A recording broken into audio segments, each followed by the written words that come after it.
Pendant le week-end du Memorial Day, connu sous le nom de Rolling Thunder, un marine blessé se tient au milieu de la rue et tient un salut pendant 3 heures. Au milieu de cet acte d'honneur, des motards apparaissent soudainement et font l'impensable. Sous le soleil brûlant, le vétéran sergent Tim Chambers se tenait au milieu de la rue animée. Son uniforme était décoré de médailles et d'écussons signifiant ses années de service et ses réalisations. Il se tenait là depuis 15 minutes, son bras levé en salut, un geste de respect envers ses camarades tombés, dont les noms étaient gravés sur le nouveau mémorial de guerre devant lui. Sa détermination attirait l'attention de tous ceux qui assistaient à ce moment spécial, d'autant plus qu'il semblait n'avoir aucune intention de quitter l'endroit, encore moins de baisser son bras. Pendant 3 heures, ses bottes restaient plantées, son regard fixé sur l'horizon, son salut inébranlable. La douleur de sa blessure, un souvenir du dernier champ de bataille, le rongeait, mais sa résolution était inébranlable. Sa main restait levée et tenait un salut qui semblait figé dans le temps. Il restait concentré, et aucune distraction ne le faisait tourner le dos. Son action choquait les spectateurs et, au fil des heures, la nouvelle d'un marine vétéran rendant hommage aux camarades tombés et à ceux qui ont disparu en servant le pays, se répandait dans le monde entier. Les gens arrêtaient tout ce qu'ils faisaient pour assister à ce moment.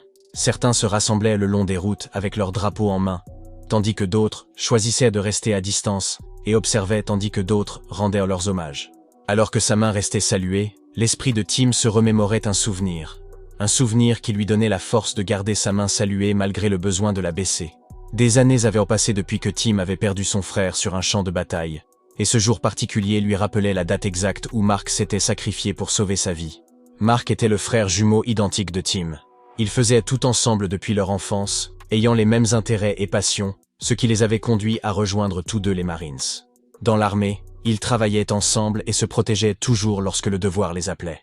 Leur plan était de servir leur pays jusqu'à vieillir ensemble, mais le destin en avait décidé autrement. Les souvenirs du dernier jour où il avait vu son frère vivant défilaient dans son esprit alors qu'il se tenait au milieu de la rue. Ils avaient été envoyés dans une zone de guerre pour combattre aux côtés de leurs camarades soldats, protégeant leur pays. Des explosions et des tirs se faisaient entendre au loin tandis qu'ils combattaient. Avant de recevoir des ordres de leurs dirigeants, ils furent embusqués par des espions opérant dans la région depuis longtemps à leur insu. L'unité de Tim et Mark rencontra un feu ennemi intense, mais avec courage, ils parvinrent à repousser leurs ennemis. Les espions avaient plusieurs snipers cachés à des points stratégiques, et, dès qu'ils reçurent l'ordre, ils commencèrent à tirer, tuant 2 soldats marines sur place. C'était une guerre très brutale. Au milieu du chaos et de la confusion, Tim fut touché à la jambe par une balle de sniper et fut gravement blessé. Alors qu'il tentait de se mettre à l'abri, Mark l'aperçut et, sans hésiter, alla le sauver, esquivant les balles volantes. Mark tira son frère blessé vers un endroit sûr tout en le protégeant des balles ennemies. Ce qu'il fit était irrationnel et l'exposa à l'un des snipers espions qui lui tira une balle dans la tête. Mark s'effondra sur Tim et mourut sur le coup en essayant de sauver son frère. Tim resta là, criant pour que son frère se réveille, jusqu'à ce que les autres soldats viennent enlever son corps de sur lui. La bouche de Tim tressaillit à ce souvenir. Il ferma les yeux un moment, essayant de contenir ses larmes. La mort de son frère jumeau était une source infinie de douleur et de traumatisme. Mark perdant sa vie en essayant de sauver la sienne était un souvenir qui restait ancré dans son esprit et faisait encore plus mal que sa jambe blessée. Mais des années avaient passé, et Tim avait finalement fait la paix avec le fait que son frère était mort en héros. Cela n'avait pas été facile pour lui, mais il était à un point où il ne se blâmait plus. Il avait sacrifié sa vie en essayant de le sauver, et il en était reconnaissant, même s'il ne pourrait jamais le ramener. Tim se consolait avec le fait que l'héritage de son frère vivrait à jamais dans le cœur de ceux qui l'avaient connu. 2 heures étaient passées, et Tim rendait toujours hommage aux soldats tombés. Son bras était endolori et fatigué, mais malgré tout, il tenait son salut fermement. C'était plus qu'un simple salut, c'était une promesse qu'il gardait de ne jamais oublier le sacrifice de ceux qui avaient perdu leur vie, en servant leur pays, y compris son frère Mark.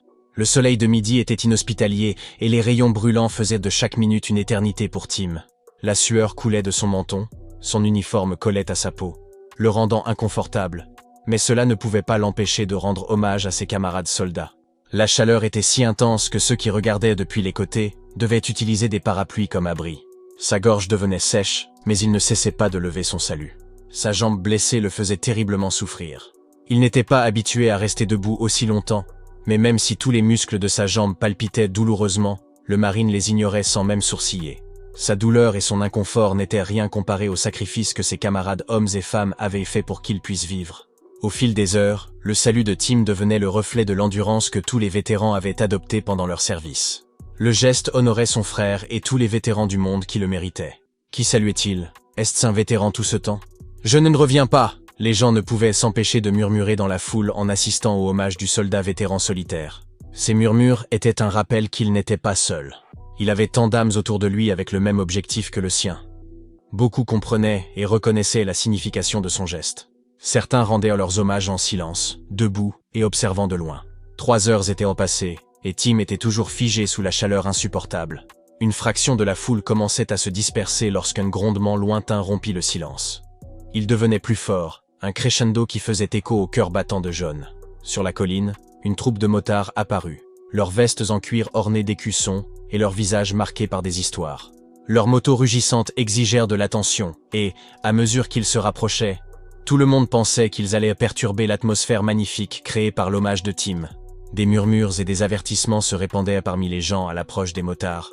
La foule devenait mal à l'aise et certains commençaient même à partir. Les motards étaient considérés comme des membres de gangs brutaux et des fauteurs de troubles qui enfreignaient toujours la loi. Rien de bon ne venait jamais d'eux, et leur présence sur les lieux semait la peur dans le cœur des spectateurs. La réputation des motards n'était pas bonne. Ils avaient une mauvaise histoire dans les livres concernant leur nature rebelle contre la loi. Leur apparence rugueuse et leur code vestimentaire inspiraient de la peur à ceux qui ne comprenaient pas leur culture. Leur mode de vie était mal compris, et leur amour de la liberté était interprété comme allant à l'encontre des lois. Leurs motos étaient souvent si bruyantes lorsqu'elles étaient conduites en groupe, perturbant la tranquillité de ceux qui aimaient un environnement calme. Les gens dans la société combinèrent ces facteurs pour créer des stéréotypes sur les motards, sans se rappeler que tous les motards n'étaient pas des gangsters. Beaucoup d'entre eux étaient en réalité de bons citoyens respectueux des lois qui aimaient la paix, et rouler à moto n'était qu'une passion. Inconnus des gens, certains étaient même des vétérans. Dès que les motards s'arrêtèrent, ils descendirent de leur moto en silence, et balancèrent leurs vestes en cuir noir. Leur apparence physique était intimidante, mais leurs yeux reflétaient une image différente, une image de cœur magnifique qui ne demandait qu'à être compris par la société. Pendant un moment, la rue était silencieuse alors que les gens attendaient de voir ce qu'ils allaient faire. Ils s'attendaient à une perturbation, mais ce qu'ils firent était impensable.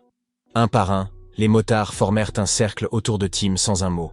Ils se mirent au garde-à-vous puis, en un moment qui resterait à jamais gravé dans les annales de la ville, ils levèrent leurs bras en salut aux côtés de Tim.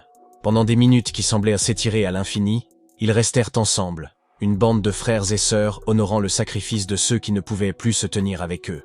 C'était un serment silencieux, une promesse que ceux qui étaient tombés ne seraient jamais oubliés. Tim les regarda avec reconnaissance dans les yeux. Il vit le même respect qui l'avait conduit dans la rue. C'était un moment magique de respect, qui prouvait que les motards avaient été mal compris pendant longtemps. Puis l'un des motards sortit du cercle et s'approcha de Tim. Il avait les bras et le visage tatoués, et malgré son apparence effrayante, la paix, l'amour et le respect étaient inscrits sur son visage, quelque chose que seul Tim pouvait voir. Faisant face au marine et le regardant droit dans les yeux, il plongea la main dans une de ses poches. « Est-ce qu'il sort une arme » demanda une dame à distance. « Je pense que c'est un couteau » répondit un autre spectateur. Tout le monde attendait de voir ce qu'il sortait de sa poche, prêt à tout. Mais dès qu'ils virent ce que le motard sortit de sa veste, ils furent émus. Beaucoup d'entre eux rougirent de honte d'avoir même pensé que le motard allait blesser le marine. Ce que l'homme tenait dans ses mains n'était rien d'autre qu'une bouteille d'eau potable. « Prends une gorgée, frère, il fait trop chaud ici », dit le motard à Tim en lui ouvrant doucement le bouchon de la bouteille. Il tendit ensuite la main et maintint la bouteille pour le marine, lui permettant de prendre une longue gorgée pour étancher sa soif sans l'obliger à utiliser ses mains. Ainsi, Tim n'aurait pas besoin d'interrompre son salut. L'eau froide le revigora et lui donna l'énergie de continuer. Avec un hochement de tête, il exprima sa gratitude au motard sans dire un mot. Il rejoignit ses camarades motards dans le cercle et continua à saluer. Les minutes passaient, mais Tim et les motards restaient debout en hommage aux vétérans tombés. Cette action reconstruisait le pont au-dessus du fossé que la société avait créé dans leurs esprits, se séparant des motards. Le geste de soutien lui-même portait beaucoup de mots dans le silence. Ceux qui en étaient témoins restaient bouche bée. La vue inspirante était quelque chose qu'ils n'avaient jamais vu auparavant. La peur des motards s'évanouissait lentement de leurs esprits alors qu'ils voyaient enfin le bon côté de ceux-ci. À ce moment-là, Tim était épuisé et le soleil brûlant rendait difficile pour lui de continuer à se tenir debout. Mais il était connu pour être un homme fort qui n'abandonnait jamais ses missions. Soudain, un autre motard émergea du cercle des motards. Il ne portait pas de bouteille d'eau ou quoi que ce soit pour étancher la soif de Tim, mais il tenait quelque chose dans sa main droite. Un éventail de poches bien fait. Ses intentions étaient si claires que même Tim ne put s'empêcher de verser une larme en le voyant approcher. Le motard se tint à côté de Tim et l'éventa, créant une brise fraîche d'air et sauvant le marine de la chaleur oppressante. Cet acte simple de bonté permit à Tim de maintenir sa position, car le soulagement de la chaleur était comme enlever une lourde bûche de bois de ses épaules. Son cœur était plein de joie et de gratitude, remerciant silencieusement le motard pour son acte désintéressé. Lorsque tout le monde pensait que c'était fini, un autre motard s'avança droit vers Tim et se positionna derrière lui, levant un parapluie pour le protéger de la chaleur. À chaque minute qui passait, Tim se demandait comment il pourrait remercier les courageux hommes qui se tenaient à ses côtés. Pour ceux qui observaient, c'était un rappel silencieux de la gentillesse et de la compassion dans la société. Alors que le soleil se couchait, peignant le ciel de nuances de violet et d'or, le vétéran sergent Tim Chambers baissa son bras de son long salut. Il ressentit un sentiment d'accomplissement dans son cœur, après son hommage à son frère tombé et à tous les vétérans. Les motards baissèrent également leur salut et, un par un, ils s'approchèrent de Tim, lui serrant la main ou offrant un signe de respect. C'était un acte de solidarité, un témoignage du lien tacite entre ceux qui connaissaient le véritable coût de la liberté. Tim remercia les motards pour leur solidarité et salua la foule au loin. Avant que les gens ne se dispersent, Tim avait quelque chose à dire. Aujourd'hui, Jay était témoin du côté beau de ces motards, commença-t-il. Ils peuvent avoir une mauvaise réputation dans les rues, mais aujourd'hui, ils ont gagné mon cœur.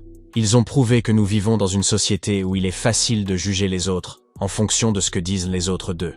Mais aujourd'hui, nous devrions apprendre que le véritable caractère d'une personne n'est pas affiché par son apparence, mais par ce qui se cache dans les profondeurs de son cœur. Il tourna la tête vers les motards et hocha la tête en signe de gratitude, et tout le monde se sentit inspiré par ces paroles de sagesse. Alors que les spectateurs commençaient à quitter les lieux, chacun d'entre eux emportait avec lui les souvenirs de Tim et des motards. Ils comprirent enfin l'importance de se comprendre et de se respecter les uns les autres, peu importe comment les autres choisissent de vivre leur vie. C'était la manière la plus simple de combler le fossé entre la communauté des motards et la société en général. Les motards démarrèrent leur moteur et quittèrent les lieux, chacun d'entre eux espérant que la société les accepterait enfin. Tim, quant à lui, regarda de loin alors que les motos rugissaient et disparaissaient à l'horizon. Bien qu'ils ne se rencontrent peut-être jamais à nouveau, pour Tim, le moment qu'ils partagèrent vivrait à jamais dans son esprit. Il tourna la tête et rentra chez lui. Son devoir envers son frère et tous les soldats tombés avait été accompli, et son cœur était plein. L'impensable s'était produit, non pas en grands gestes ou en mots, mais dans la compréhension silencieuse entre guerriers. Quant à la foule, elle quitta les lieux en apprenant à ne jamais juger un livre à sa couverture sans lire l'histoire. Quelle histoire inspirante! Auriez-vous deviné ce que les motards allaient me faire pour le marine blessé? Avez-vous déjà jugé un livre à sa couverture et l'avez-vous regretté? Partagez vos histoires dans les commentaires ci-dessous. Merci d'avoir regardé cette vidéo, à la prochaine.